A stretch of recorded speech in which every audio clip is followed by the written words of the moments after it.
Bonjour madame, bonjour monsieur, chers téléspectateurs de Communion Télévision. C'est un réel plaisir pour nous de vous savoir nombreux devant votre petit écran. Bienvenue à Décryptons. Décryptons, votre plateforme d'édification. Décryptons vous permet d'avoir des connaissances sur les thématiques qui sont utilisées, qui sont employées, qui sont données par les serviteurs de Dieu dans ce ministère. Décryptons vous permet également d'avoir des connaissances et vous pouvez davantage vous amplifier en envoyant votre SMS. Si après avoir regardé un message, vous n'êtes pas en sortie, Décryptons, c'est avec notre personne ressource, l'apôtre Étienne Comguet, le père fondateur du ministère Appel à la communion avec Dieu. Avec lui, pendant une cinquantaine de minutes, nous allons rentrer dans les profondeurs pour en savoir un peu plus suivant notre thématique. Mesdames, Messieurs, sans plus tarder, il est avec nous dans ce studio. Apôtre, bonjour. Bonjour Simon, bonjour chers téléspectateurs, que la grâce soit abonde sur vous. C'est un plaisir de vous savoir nombreux à suivre ce que le Saint-Esprit voudrait encore nous dire à travers les humbles instruments que nous sommes. À Dieu la gloire, soyez bénis. Apôtre, nous sommes le mois de février, je ne voudrais pas déroger à la règle. Bonne fête, apôtre. On dit la fête de la jeunesse, on est jeune de 7 à 77 ans. Ah oui, bonne fête aux enfants, tous les jeunes. On s'identifie à ces jeunes. Voilà, ce sont nos enfants, donc nous sommes tous des jeunes. Oui. Donc voilà, donc c'est croyons que tout ce que le Seigneur fait est bon. Donc voilà, je crois que lorsqu'on parle de fête, il faut donc avoir un temps de réfléchir, de voir ce que on peut faire par rapport avec sa vie. Donc je crois que lorsqu'on parle de fête de la jeunesse, donc on s'occupe davantage de la jeunesse. Oui, la jeunesse a besoin d'aller fêter un tout petit peu. Ça se passe comment, apôtre? Voilà, donc la jeunesse exprime sa vitalité. Donc la jeunesse dit voilà, nous sommes là, nous attendons. Un sang neuf. Voilà, et puis aussi ils attendent beaucoup de choses des parents que nous sommes, de la nation, ainsi de suite. Donc voilà, ils se disent que nous sommes vivants, nous voici. Et c'est vrai, nous en sommes disant prêts à être utilisés. Utilisez-nous. Voilà. En disant que nous sommes prêts, ça rentre également à quelque chose d'assez fondamental. Les jeunes disent nous sommes prêts et maintenant il faut qu'ils fassent confiance, il faut qu'ils sachent à qui faire confiance quand on est jeune. Voilà, c'est très bien parce que la vie est une vie de confiance. Sans la confiance, la vie n'a pas de sens. Donc la confiance nous fait avancer, donc nous fait savoir que le meilleur est devant. Donc, mais il faut savoir en qui faire confiance. Donc, parce que là, on fait confiance lorsqu'on est digne de confiance. Et puis, bon, et alors, Dieu est vraiment notre ressource, c'est lui qui nous a créés. Donc, c'est un moment pour les jeunes de pouvoir se tourner vers Dieu, parce que si on fait confiance au Seigneur, il est en mesure de nous donner un avenir plein d'espérance. Voilà. Donc, parce que le Seigneur nous promet qu'il nous a créés pour pouvoir nous accorder un avenir plein d'espérance. D'accord, voilà. Mesdames, Messieurs, vous voulez bien comprendre, nous parlons pour la énième fois de la vie de Christ. Maintenant, nous allons ce jour parler de la confiance. Apôtre, qu'est-ce que la confiance? Voilà, la confiance, c'est un sentiment de sécurité vis-à-vis de quelque chose, de quelqu'un. Lorsqu'on pense à cette personne, on a confiance, on est en sécurité. Donc, si cette personne dit quelque chose, on a la sécurité, on sait que ça va se passer. Tu peux dire pour telle chose, j'ai confiance. Tu peux faire un examen et tu dis, j'ai confiance. Cela veut dire que tu as bien travaillé. Donc, tu as bien travaillé. Alors tu lui dis, pour cette personne, j'ai confiance. Parce que tu connais cette personne, tu sais que sa parole est respectée. Donc c'est un sentiment de sécurité que pour cette chose, j'ai la sécurité. Donc je n'ai pas besoin de m'inquiéter. Donc voilà, donc c'est la confiance, c'est ce sentiment de sécurité qu'on a vis-à-vis de quelqu'un. Oui, mais ces sentiments de sécurité, est-ce que il y a des moments où on peut parler de la confiance? Oui, bon, la confiance en Dieu est très importante. Parce que alors, nous vivons dans un monde où on a beaucoup de difficultés. Donc, et puis, c'est la confiance, parce qu'on ne voit pas souvent. Alors, les promesses du Seigneur doivent être l'objet de notre confiance. Oui. Donc, nous voyons des réalités qui sont contraires à ce que nous espérions. Bon, mais qu'est-ce qui nous fait continuer à avancer? c'est parce qu'on a la parole de Dieu. Oui. Et sur cette base, si nous faisons confiance, alors nous serons en paix, nous serons en sécurité. Mais si on n'a pas de confiance, on sera désespéré, on sera découragé. Donc voilà ce qui fait la différence. Donc il faut avoir confiance dans le Seigneur. Mais faut-il déjà connaître quelles sont ses promesses, qu'est-ce qu'il a promis pour nous. Donc sans cette confiance, c'est difficile. Et c'est cette confiance qui amène Dieu à travailler. Parce que la Bible dit sans la foi, il est impossible d'être agréable à Dieu. Donc c'est sans la foi, Dieu ne peut pas réaliser ce qu'il a promis pour nous. Sans la foi, Dieu ne peut pas réaliser ce qu'il a comme projet pour nous. Donc nous devons entrer dans ce projet. Nous devons coopérer avec lui. Nous devons savoir quels sont ces projets, coopérer et pour que cela puisse se réaliser. D'accord, coopérer. Maintenant, apôtre, est-ce qu'il y a des personnes spéciales, est-ce qu'il y a des personnes qui méritent, des personnes à qui on peut faire confiance? Bien sûr, on peut faire confiance aux gens qui craignent Dieu, donc ceux qui sont fidèles. Donc, et puis cette fidélité, ça ne se donne pas. Donc il y a des gens honnêtes, donc on peut les tester. On dit voilà, je fais confiance, mais en tout cas, comme l'homme ne se dirige pas, donc la confiance en l'homme doit passer par la confiance en Dieu. Oui. Donc on peut apprécier la fidélité des gens, mais dire qu'on fasse confiance en l'homme sans compter sur Dieu, c'est aller à la dérive, parce que si Dieu ne donne pas les possibilités à cette personne, elle ne sera pas en mesure de réaliser ses promesses. Oui. Donc voilà pourquoi la confiance en l'homme doit dépasser ce niveau de cadre humain, alors pour se reposer sur la confiance en Dieu. Voilà. Donc la confiance en Dieu doit être au-dessus de la confiance en l'homme. Oui, mais est-ce que cette confiance dont vous faisiez allusion peut être momentanée? Bien sûr, on peut avoir confiance dans la parole. Je peux vous donner une parole. Et puis bon, voilà, vous avez confiance, peut-être apparemment. Bon, maintenant, quand vous sortez, vous entendez quelqu'un dire, voilà, tel, voilà, ça ne vaut pas la peine, ainsi de suite. Ça détruit votre confiance. Vous dites, tel, il ne faut pas lui faire confiance. Alors, cette parole donnée détruit, vous perdez cette confiance, alors que vous aviez la confiance. Donc, elle peut être passagère, elle peut être momentanée. Oui. Donc, ça dépend donc de la place que ça a occupée dans votre cœur. Ça dépend de la destruction. Bref, ça dépend du message que vous avez reçu et qui a donc détruit l'autre message de confiance. D'accord. Mais maintenant, apôtre, vous disiez qu'on peut faire confiance à tel ou tel, mais est-ce que c'est facile, est-ce que c'est donc facile de faire confiance? C'est pas facile de faire confiance, parce que la confiance repose sur des faits de ce qu'on sait, de ce qu'on fait, mais il y a des réalités. Oui. Donc les réalités sont là. Et lorsque les réalités sont là, on a des difficultés. Bon, voilà, on fait confiance à telle. Cette personne a des problèmes. Donc maintenant, elle n'honore pas peut-être sa parole. Donc on commence à la soupçonner. Donc finalement, on perd la confiance. Donc c'est pas facile. Et les hommes, faire confiance aux hommes, c'est très difficile. Vous allez voir quelqu'un qui va dire, je peux plus faire confiance à quelqu'un. Oui. Parce qu'il a été déçu. Donc lorsqu'il voit un homme, il se dit, voilà, il est juste comme les autres hommes. Peut-être les gens donnent des bonnes paroles, des belles paroles, mais ils ne tiennent jamais leurs promesses. Alors il se dit, voilà, l'homme est ainsi, donc on ne peut plus faire confiance. Donc c'est très difficile de faire confiance à un être humain. Oui. Et la Bible nous demande de ne pas faire confiance à un être humain. Donc de lui faire confiance. Parce que si ta confiance est limitée en être humain, alors tu es maudit. Parce que Dieu voudrait qu'on sache que c'est lui le créateur. Parce qu'un être humain, alors, est passager. Vous pouvez faire confiance à quelqu'un, le lendemain, la personne n'est plus là. Voilà, le lendemain, la personne a eu un malheur, le lendemain, la personne n'a plus de possibilités. Oui. Donc voilà, finalement, vous êtes déçu. Oui. Mais c'est Dieu seul qui ne change pas. En lui, il n'y a ni changement, ni ombre de Dieu, il y a des variations. Oui. La Bible nous dit que Jésus-Christ est le même hier, aujourd'hui et éternellement. C'est lui seul qui ne change pas. Donc, faire confiance en un être humain, c'est comme si tu t'appuies sur un roseau cassé, comme on dit, ça va te percer, c'est la pomme, ainsi de suite. Donc, il faut faire attention. Donc, il ne faut pas faire confiance en un être humain, te poser toute ta confiance sur un être humain.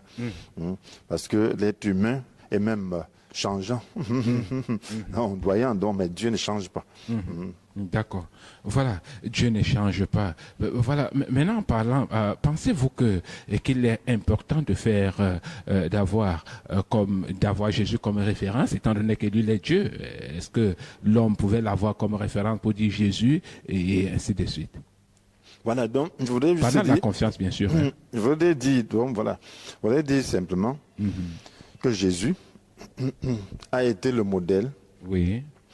d'homme que Dieu a voulu. Ah, ok. Ok. Donc c'est l'image parfaite de Dieu. Donc la Bible nous dit que Jésus est l'image de Dieu. Alors qu'est-ce que la Bible nous dit par rapport à la création de l'homme? Dans Genèse chapitre 1, verset 26, Dieu dit créons les hommes à notre image, ceux qui nous ressemblent. Donc l'homme, Adam et Ève, les hommes Adam et Ève avaient été créés à l'image de Dieu. Oui. Donc maintenant, cette image a été tordue par la désobéissance. Si bien que l'homme qui descend d'Adam ne reflète plus cette image. Maintenant, Jésus est l'image de Dieu. Et la Bible nous dit que Dieu nous a prédestinés à être conformes à l'image de Christ. Ok. Donc, Jésus est l'image de Dieu. En tant qu'image de Dieu, donc, il est le modèle que Dieu attend de nous. Donc, il doit nous façonner.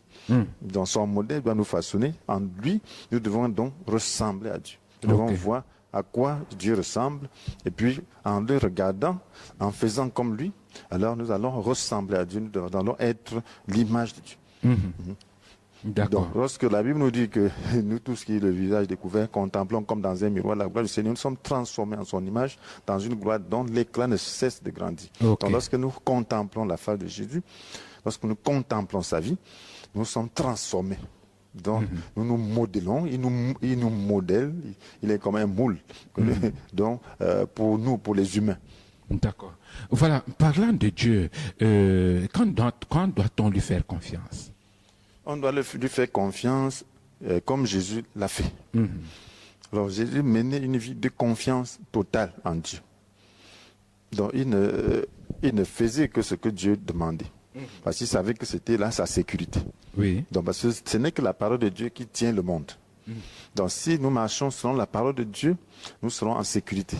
Oui. Donc si nous savons ce que Dieu dit de nous, ce que Dieu a promis dans sa parole pour nous, alors nous serons en sécurité. Donc c'est ce que Jésus faisait. Donc il ne faisait que ce qui était écrit sur lui. Oui. Et ce qu'il recevait dans la communion, parce que donc, les papiers ne pouvaient pas contenir tout, sauf des révélations spéciales, mais tout est là-dedans. Et dans la communion avec Dieu, il pouvait recevoir donc, ce que Dieu voulait, les directives que Dieu avait pour lui. Que ce soit la guérison qu'il opérait, il recevait ça de Dieu. Voilà pourquoi il ne guérissait pas tout le monde. Donc, mais ceux qui venaient vers lui, c'est Dieu qui permettait qu'ils viennent. Alors, il les guérissait. Donc, et puis quelquefois, il quittait une localité pour une autre, parce qu'il savait quel était le programme de Dieu pour lui. Donc, il avait une confiance même par rapport à sa vie.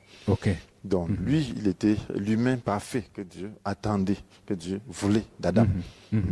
Donc, sa confiance nous inspire. Donc, cette confiance nous inspire. C'est cette confiance qui nous inspire. Mais est-ce que c'est tout le monde donc qui doit faire confiance en Dieu, apôtre? Déjà que c'est pas tous qui respirent, qui le reconnaissent comme étant tout-puissant. Vous pensez que c'est tout le monde qui lui fera confiance? Voilà. Tout le monde doit faire confiance à Dieu. Si tout le monde, c'est pour ceux-là qui veulent satisfaire le cœur de Dieu. Donc il est venu pour satisfaire le cœur de Dieu. Il n'est pas venu pour accomplir sa propre volonté. C'est comme un enfant. Donc lorsqu'il y a des enfants qui veulent faire plaisir à leurs parents, donc en faisant plaisir à tes parents, toi aussi tu te portes, ça fera ton bonheur. Parce que tes parents veulent ton bonheur. Donc en te soumettant à eux, donc ils vont t'amener donc sur le sentier de la réussite. Ils vont faire ce qui est bien pour que tu puisses réussir dans la vie. Donc c'est la même chose. Donc si tu veux réussir dans la vie, parce que la vie n'est pas seulement présente. Il y a la vie présente. Si tu fais confiance au Seigneur, tu vas réussir dans la vie présente, mais tu vas réussir aussi dans la vie à venir. Et c'est ça le plus important. Parce que les gens s'arrêtent seulement à la vie présente. L'homme naturel ne voit que le présent, mais il ne met jamais le futur. Bon, après lui, il pense que après la mort, c'est fini, c'est la fin. Non. C'est là où même la vie commence. Ce qu'on souffre ici n'est même rien. Le bonheur qu'on a ici, ça peut. En réalité, il n'y a pas un bonheur parfait ici-bas. Mais c'est le bonheur qui nous est réservé. Vraiment, c'est celui qu'on aura après ce monde. Oui, mais apôtre, vous me poussez à poser une question qui forcément ne rentre pas dans nos thématiques, mais vous pensez que si quelqu'un souffre atrocement ici, sur cette terre, il espère avoir quelque chose d'assez mieux? Ça dépend. c'est là où tu tournes tes regards. Donc, si tu as l'espérance, Oui.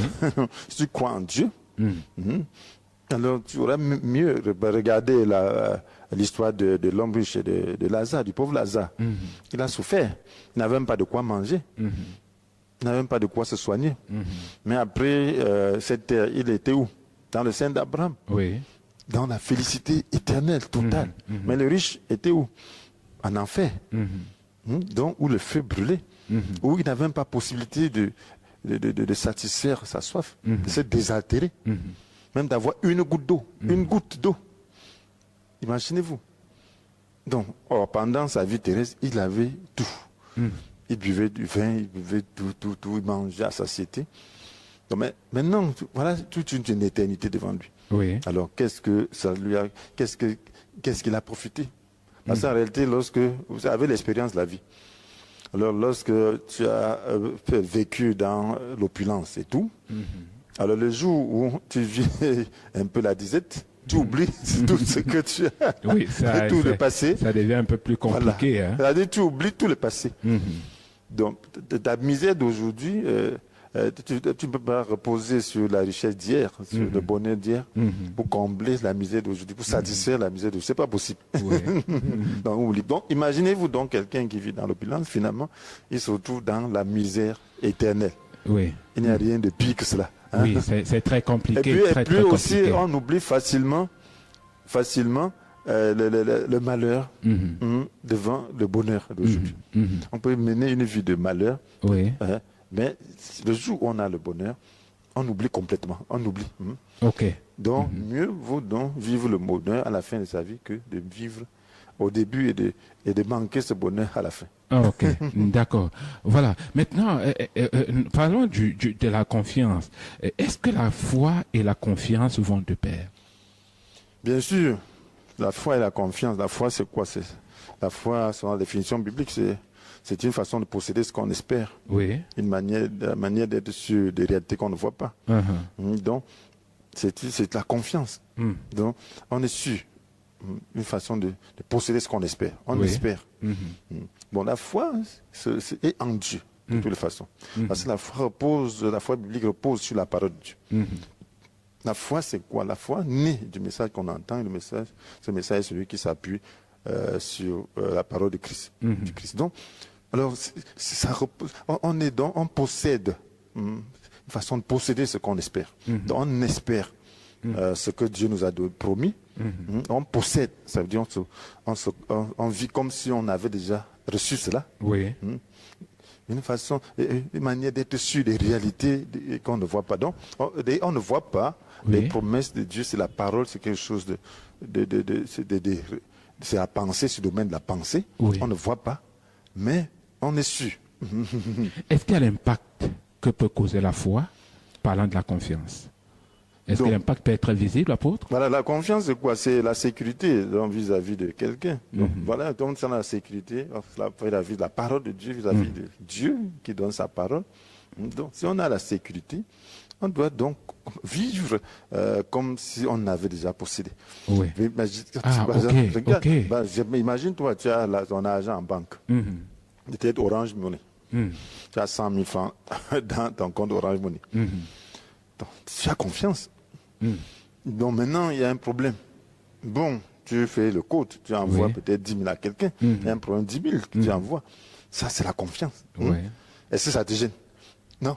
Est-ce que tu t'inquiètes? Non, parce que tu as confiance dans ce système. C'est la même chose concernant la foi. Si Dieu t'a fait la promesse, si tu crois, parce que ça devient une certitude. Ça devient une confiance. Donc quand tu as des problèmes maintenant, tu pries. Et tu es en paix. Tu crois que ça va se réaliser. De même que quand tu fais ton code, tu crois que la personne reçoit. C'est la même chose. Donc il faut arriver à cette dimension. C'est dans cette dimension qu'on parle de la foi. Parce que tu ne t'inquiètes plus. Donc tu ne te soucies pas. Quels que soient les problèmes. La personne peut dire que l'enfant est malade, machin, ceci, il a besoin d'argent et tu es loin. Tu ne t'inquiètes pas. On m'a fait une prescription de 5 000. Il n'y a pas de problème. Tu envoies, la personne reçoit. Tu envoies, tu prends juste un truc, tu cliques aller, voilà. C'est la même chose concernant la foi. Donc nous devons arriver à un niveau où nous connaissons la parole de Dieu. Le code d'Arcée, C'est lire la parole de Dieu, que le Saint-Esprit puisse le confirmer. Donc on est sécurisé. On croit, on prie Dieu sur la base de cette parole et on a confiance. C'est de ça qu'il est question. Donc, et là, on ne se stresse plus. Hein, on lui fait confiance, on dort tranquille. Voilà la foi. D'accord. Mais est-ce que la confiance apporte un don ou une vertu? Donc, la ça confiance... peut être un don ou bien une vertu pour d'autres personnes? Bon, voilà, donc je peux dire simplement que ça dépend de la disposition du cœur. Oui. Ça dépend de l'intention. Vous voyez, on peut parler à quelqu'un, faire tout pour qu'il ne croit, et puis la personne ne croit pas. Vous allez voir que Jésus même, en son temps, a beaucoup déploré sa génération. Il a dit que si les miracles qui ont été faits ici étaient faits à Sodome, Sodome ne serait pas détruit. Ça veut dire que Sodome était mieux disposé à recevoir sa parole que eux là. Donc, ça veut dire que... Ça, c'est un passage biblique? Bien sûr. Ah, ok. C'est un passage biblique. Donc, voilà, donc, ça veut dire la foi, c'est l'aspiration intérieure. Il y a des gens qui ont une aspiration intérieure pour leur Créateur. De sorte que lorsqu'ils écouteront la parole de Dieu, ça va émerger, ça va rencontrer quelque chose. Donc c'est ça la foi. Il faut une disposition personnelle d'abord. Donc maintenant, la parole de Dieu, la foi n'est née que de la parole de Dieu. Oui. Parce que la Bible nous dit, Romains 10, verset 17, que la foi naît du message que l'on entend. Donc c'est une graine. C'est une graine qu'on sème. Et ça, comme Jésus dit que le royaume de Dieu est semblable à un grain de moutarde. On sème. Donc ça devient un arbuste. Et puis les oiseaux du ciel se nichent là-dedans. Là-dessus. Donc, ça reçoit, cette graine-là, c'est la parole de Dieu. Un aspect de la parole de Dieu. Donc, lorsque le cœur est ouvert, alors la semence entre. Vous savez que le cœur, il faut que le cœur soit ouvert. Il faut que on ne peut pas s'aimer sur un terrain aride. Si vous s'aimez sur un terrain aride, ça ne pousse pas. Donc, la condition du cœur est importante. Donc, et cette condition... C'est-à-dire que si on a un cœur qui n'est pas bien disposé, ça tue. Il y a des sorts qui tuent les semences. Oui. Il y a des sorts qui tuent les semences. Donc, Jésus en parle. Vous pouvez s'aimer et puis ça tue les semences. Ça ne produit rien, même pas germer. Donc, il y a des sorts qui tuent les semences. Il y a des gens qui écoutent, mais ça ne produit rien. Vous allez voir, quelqu'un m'a dit que j'ai déjà fait combien d'églises. Et il n'a pas cru. Donc, mais il cherchait quoi dans ces églises? Donc, il est allé dans toutes les églises. Mais il n'a pas entendu une seule parole qui puisse le sauver. Il cherchait donc quoi? Il y a des radios, il y a la télévision, il a fouillé tout. Mais il cherche donc quoi finalement? Donc ça veut dire qu'il a quelque chose qu'il cherche. Il ne trouve pas. D'accord. Bon, voilà. Maintenant, vous semblez nous dire que qu'on ne peut faire confiance que par la foi. Est-ce que cela peut être fondé? On ne peut faire confiance que par la foi. Voilà, la foi, c'est un état de confiance. Ah, ok.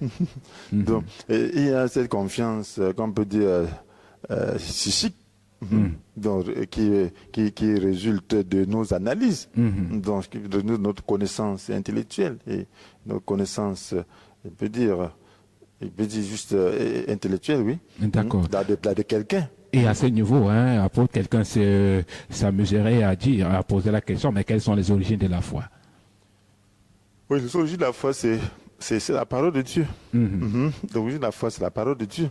Donc il faut écouter, parce que si tu n'as pas la parole, ta compréhension, ta confiance va reposer sur quoi? Tu as beau dire que le bon Dieu, mais tu sais ce que le bon Dieu pense de toi? Il t'a fait quelle promesse? Oui. C'est comme avant que je ne croie, j'ai cru. Avant que je ne croie, bon, j'étais religieux.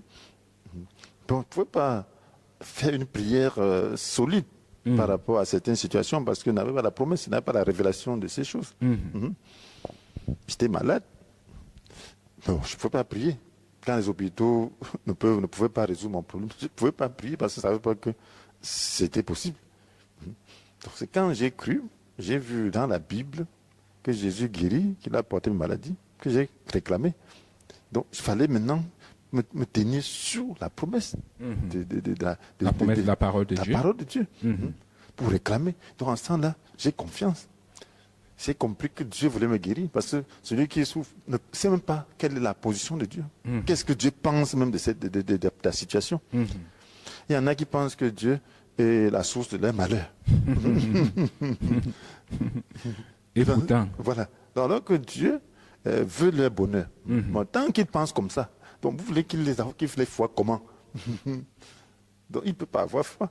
C'est lorsqu'il apprend que Dieu veut son bonheur et que son malheur vient de son incrédulité, vient du voleur qui a volé la connaissance, qui a volé son bonheur, l'a mis très loin de la connaissance de Dieu. Lorsqu'il va apprendre ça, alors il va exercer sa foi et entrer dans le bonheur que le Seigneur lui a promis. D'accord, d'accord. Mesdames, Messieurs, chers téléspectateurs, vous êtes bel et bien sur Communion Télévision. Nous allons prendre juste une petite respiration, on se retrouve derrière.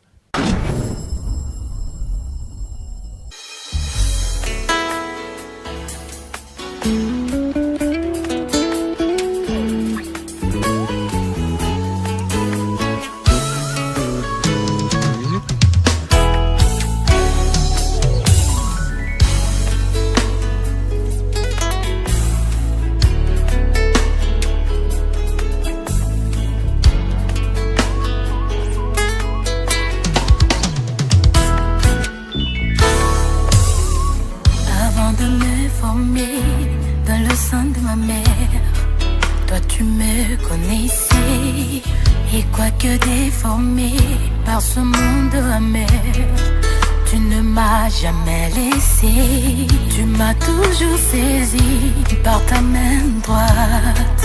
Tu as effacé toutes mes peurs et même quand je t'ai trahi, tu as été là, écrivant ces chants dans mon cœur.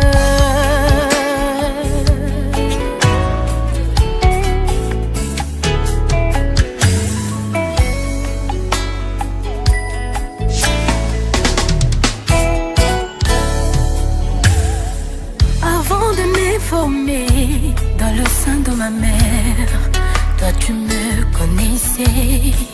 Et quoique déformé par ce monde amer, tu ne m'as jamais laissé. Tu m'as toujours saisi par ta main droite. Tu as effacé toutes mes peurs et même quand je t'ai trahi, tu as été là, écrivant ces chants dans mon cœur.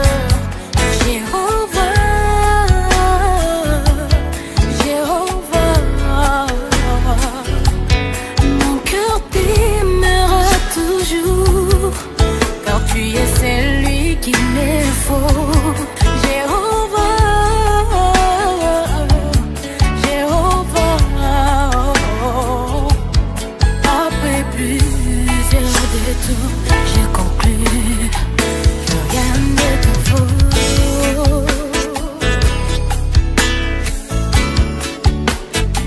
Que rien ne te vaut.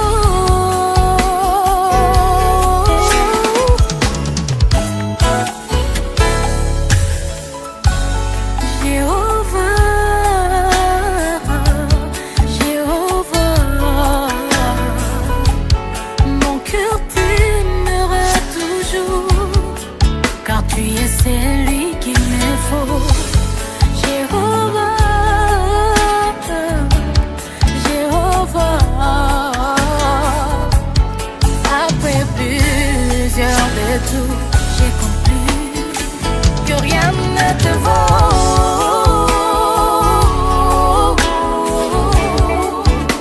De jour comme de nuit, malgré les vicissitudes, les peines et les ennuis, je garde mon attitude enfant des dieux.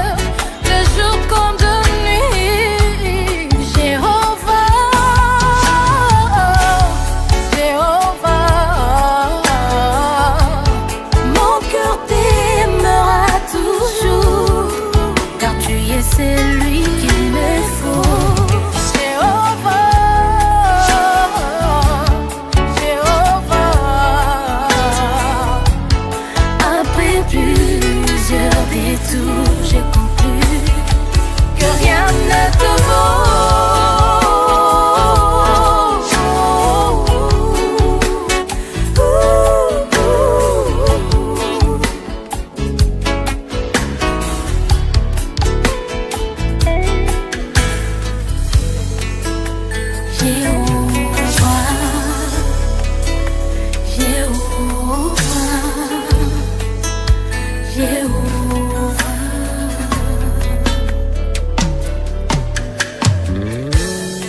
n'y a pas de crainte dans l'amour. L'amour parfait chasse la crainte. Nous l'aimons parce que lui, il nous a aimés le premier.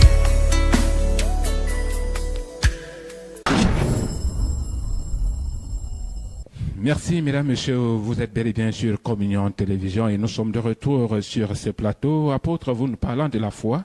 Et vous disiez tantôt que on obtient la foi en écoutant la parole. C'est-à-dire que tout ce qui écoute la parole peut obtenir la foi ou bien. Bien sûr. C'est la parole a pour but de créer la foi. Donc c'est même dans le but de la parole. Oui. Et puis c'est pour ça que le Seigneur Jésus citait un passage d'Ésaïe, disant que ce peuple est dur d'entendement. Donc les oreilles sont bouchées pour de peur qu'ils n'écoutent la parole et qu'ils ne soient guéris. Donc parce qu'il faut écouter. Avant d'être guéri, Dieu veut les sauver, veut les guérir, mais il faut écouter. Il faut écouter. Donc si vous ne savez pas qu'il y a un lieu peut-être de fourniture, de nourriture. Hein. Il y a un restaurant quelque part où on mange gratuitement. Vous êtes là pour mourir de faim. Si vous ne savez pas que ça existe, voilà, vous allez crever de faim. Mais il faut écouter. Il faut qu'on te dise que, voilà, tu as faim. Voilà, il y a un restaurant là-bas qui accueille tous les affamés qui n'ont pas d'argent. A dit, oh, merci. Tu te diriges là-bas, tu manges à ta faim. Si tu es soulagé. Mais tant que tu n'as pas l'information, tu ne pourras pas. Tu vas voir les gens entrer, sortir. Tu vas te dire, ah, moi, je n'ai pas d'argent. C'est pas mon niveau là-bas. C'est pas mon niveau. Maintenant, en écoutant cette parole, l'apôtre, on peut trouver combien de types de foi? Puisque voilà, la parole du Seigneur dans la parabole du semeur de Luc 8, à partir du verset 5 à 15, je parle de 4 types de sol qui sont des différentes attitudes de cœur. Donc il y a des gens qui écoutent, ils ne comprennent pas. Donc il écoute, son cœur est fermé, il est là pour calculer est-ce que ses intérêts sont ici ou là, ainsi, est-ce que c'est vraiment vrai, est-ce que. Donc il a quelque chose dans sa tête. Mais ça ne pénètre pas dans le cœur. Il n'a pas encore donné son assentiment. Et pour cela, donc, ça sort de sa tête. Une fois qu'il sort de cet environnement, ça sort de sa tête. Il suffit qu'on donne une parole, ça remplace celle-là. Donc c'est pour ça qu'on dit que les oiseaux du ciel viennent picorer. Même les passants piétinent. Donc parce qu'ils exposent ça aux passants. Ils ne croient pas. Parce qu'une parole, lorsque vous recevez un trésor, vous le cachez. Donc quand une parole est vraie pour vous, vous la méditez, vous la mettez dans le cœur, vous ne mettez pas seulement à parler. Parce que celui qui ne comprend pas va seulement raconter, est-ce que c'est même vrai, est-ce que c'est... Mais à ce niveau-là, peut-être on pourra dire qu'il a la petite foi et l'autre a la grande foi. Il a une foi peut-être passagère parce qu'il a quand même écouté. Il a pris le temps d'écouter. C'est-à-dire qu'on aura le temps, on pourra dire qu'il y a différents types de foi, ça dépend. Non, il n'a pas de foi, celui-là qui n'a même pas compris, n'a pas la foi. Donc là, on peut parler de celui-là qui est vraiment sans foi. Mais celui-là qui écoute quand même, qui reçoit avec joie, a une foi passagère. Parce qu'il écoute, et puis, devant les difficultés, il se dit, voilà, Dieu dit ceci, voilà. Maintenant, quand il y a les épreuves de la foi, il ne voit pas encore ça, mais il doute la parole. Il dit, cette parole, je ne suis pas sûr que c'était vrai. Voilà, il y a des épreuves. Il dit, voilà, Dieu, on va écouter une parole que Dieu te sauve, il te guérit, tu vas prospérer, ainsi de suite. C'est la vérité. Et dans le contexte, maintenant, il reçoit le Christ. Il dit qu'il a reçu le Christ. Mais dans l'intention d'avoir cette prospérité. Maintenant, ça tarde à venir. Il dit que ça, il commence à voir la vie est dure. Il dit que cette parole-ci n'est pas vraie. Voilà. Apôtre, en dehors donc de cette foi-là, qu'est-ce que la parole de Dieu peut produire en dehors de la foi dans la vie de quelqu'un, d'un être humain? La parole de Dieu est une parole de foi. La parole de Christ est une parole de foi. C'est ce qu'elle produit, c'est elle qui transforme le cœur, quand le cœur est ouvert. Parce que le cœur est comme un champ. Donc celui-là qui a un cœur de pierre, c'est-à-dire qu'il ne veut pas que la parole contrôle sa vie. Parce que le cœur est le centre même de la vie. Donc celui qui reçoit la semence sur un cœur de pierre, ça veut dire que la personne ne veut pas que la parole contrôle toute sa vie. Bon, il y a des gens qui veulent que la parole contrôle leur vie, mais ils voudraient aussi contrôler eux-mêmes leur vie. Est-ce qu'il y a des moments dans la vie d'une personne où Dieu peut être content de lui, peut-être l'acclamer? Il y a des moments pareils? Bien sûr, Jésus avait admiré la foi de centeniers romains. Oui. Oui. Il avait dit que même en Israël, il n'a pas trouvé une foi aussi grande. Pourquoi? Parce qu'il voulait aller guérir l'esclave de ce centenier. Il a dit que lui, il ne se sent pas digne d'inviter un grand Jésus comme ça sous son toit. Il dit que lui, il est un subalterne. Il a des soldats sous son ordre. Il peut dire à l'un, va, il va, viens, il vient. Et à son esclave, il dit, fais ceci, il fait, ainsi de suite. Mais Jésus n'a qu'à donner un mot. Parce que lui-même, en tant que subalterne, n'a pas besoin de se déplacer. Lui donne la parole. Et puis la chose s'accomplit. Donc Jésus qui est si grand doit avoir certainement des êtres spirituels qui sont à sa disposition. Donne ta parole et puis les choses vont se passer. Quand Jésus a écouté ça, il a loué. C'est la foi de ce centenier. Oui. Donc c'est dit que Dieu admire ce qui est bon. Dieu admire la foi. La foi, vraiment, c'est ce que Dieu recherche. Parce que la Bible nous dit d'ailleurs que dans 1 Pierre chapitre 1, verset 7, mais bien plus précieuse que l'or périssable est la foi qui résiste à l'épreuve. Elle vous vaudra louange, gloire et honneur lorsque Jésus-Christ apparaîtra. Donc bien plus précieuse. Donc Dieu honore la foi. Donc mais cette foi doit résister à l'épreuve. D'accord, d'accord. Mais quelle est l'attitude donc que l'on doit avoir dans les problèmes? Voilà donc, lorsqu'on a des problèmes, on peut avoir des problèmes. Vous voyez, même dans le monde, vous allez voir certaines personnes, vous ne saurez pas qu'ils ont des problèmes. Ils n'en parlent pas à tout le monde. Oui. D'autres, quand ils ont tout le quartier au courant. Oui, donc c'est vrai. des problèmes qu'ils ne peuvent pas gérer. Tout le quartier au courant. Je n'ai pas mangé aujourd'hui, tends la main. Tout le monde ne peut pas manger, je n'ai pas ceci. Donc, d'autres, ils ont leurs problèmes. Ils disent, de toutes les façons, ça va passer. Ils disent que c'est ça la vie. Oui. Ils ont une manière de gérer. Ils supportent. Donc, Dieu veut qu'on puisse avoir confiance. Parce que sans cette confiance, on ne peut pas triompher des épreuves. Parce que la foi, c'est quelque chose, ce que Dieu a pour nous est quelque chose d'invisible. Mais nous sommes trop marqués par ce qui est visible. Maintenant, tu ne sais pas. Tu attends ceci. Mais tu ne sais pas à quel moment Dieu va donner. Mais tu es dans le besoin, ça te presse. Mais Dieu veut que tu puisses rester dans le calme. Si tu as confiance, tu as la sécurité, tu seras dans le calme. Donc Dieu veut qu'on puisse se décharger. Oui. Dieu dit que lorsqu'on est en souffrance, qu'on prie. C'est ce que nous dit Jacques chapitre 5, verset 13. Que celui qui souffre prie. Celui qui est content chante. Il adore Dieu. Donc Dieu veut que lorsque tu ne peux pas, que tu pries pour supporter, pour demander le secours de Dieu. Okay. Pour avoir la force. Lorsque tu pries ainsi, alors tu n'auras pas de soucis. Cette parole, cette promesse que Dieu t'a faite sera plus grande. Bref, ce sera plus visible.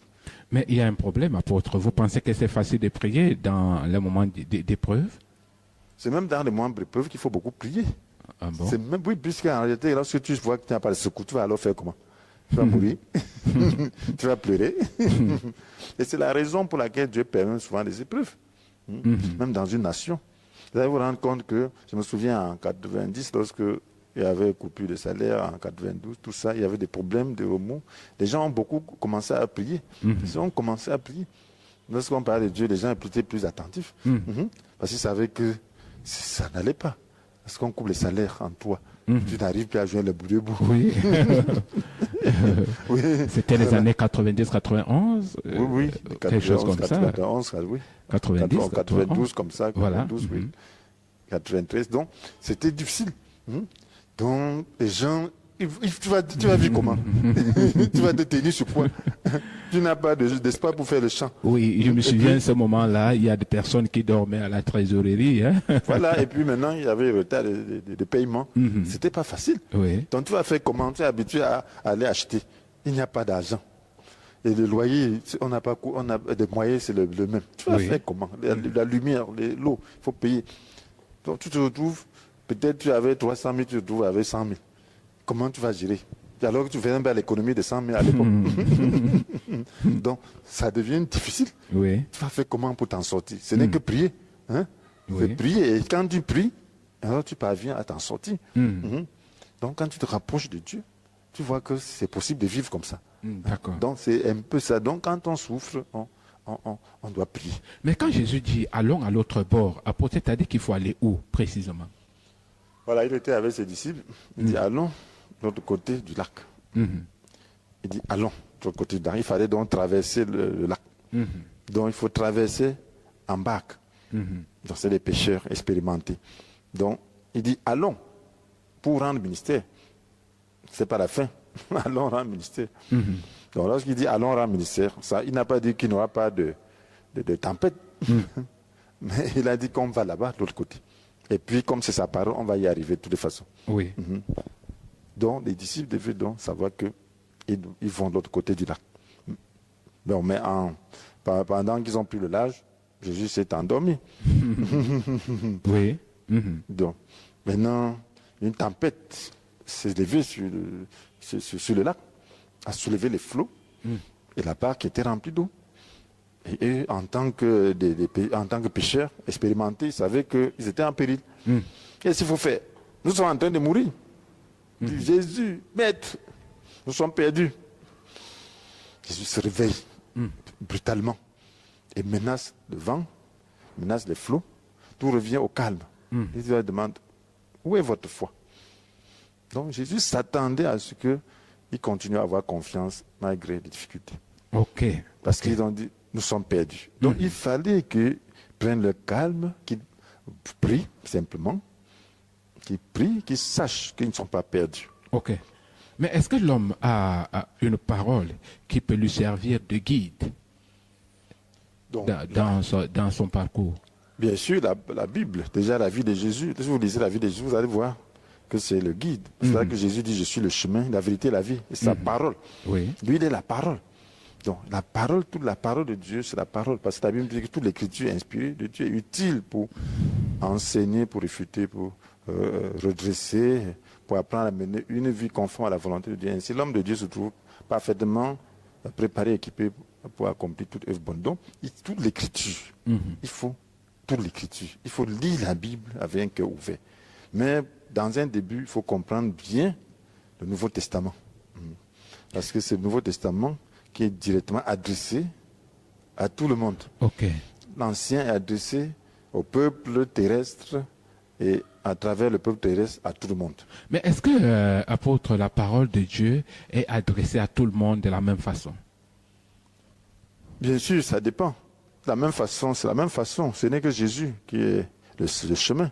Oui. Donc, si vous lisez la Bible, vous allez voir que ça dépend. Donc, la parole de Dieu est un mystère. Vous allez me dire que peut-être c'est la perception qui fait problème parce que chacun reçoit ça différemment. Il y a d'abord une base. Il y a Oui. ce qu'on appelle l'essentiel. Il faut la lumière. Donc, c'est ça pourquoi on dit que la parole de Dieu est comme un grain de moutarde. Oui. Petit grain. Donc, il ne suffit pas de la quantité. Tu n'as pas besoin de connaître toute la Bible Oui. pour pouvoir avoir la parole de Dieu. Il faut accepter Jésus.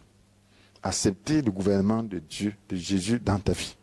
Accepter que Dieu puisse donc régner dans ta vie, faire de toi son temple. C'est tout. Voilà la seule parole qui suffit pour pouvoir déclencher tout. Donc si tu acceptes cela, la lumière va entrer dans ton cœur.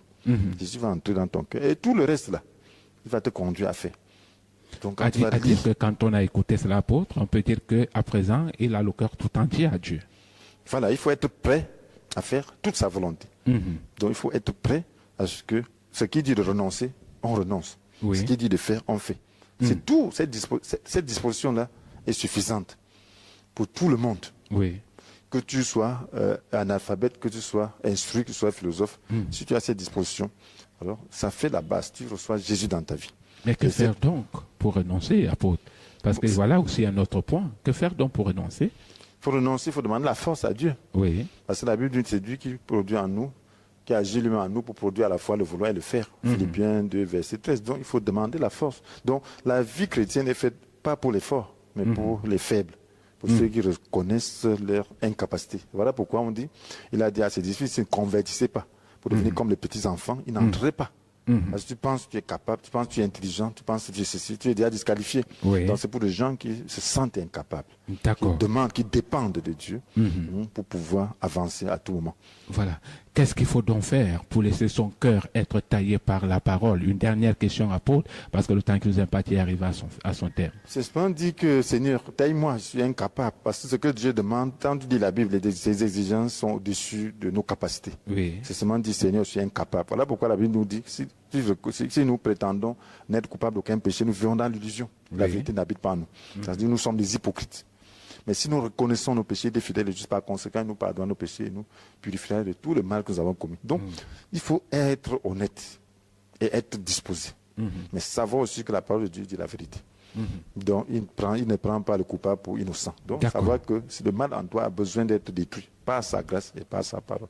Merci. Merci, apôtre, de vous savoir présent sur nos plateaux. Toutes les fois, nous avons besoin de vous. Seigneur soit béni, c'est moi qui remercie pour l'occasion que le Seigneur m'accorde de pouvoir être son instrument. Que le Seigneur soit béni. Merci également pour la forte équipe technique. Mesdames, Messieurs, votre émission Décryptons rentre en gare. Restez scotchés Communion Télévision. Ciao, bye bye. Merci.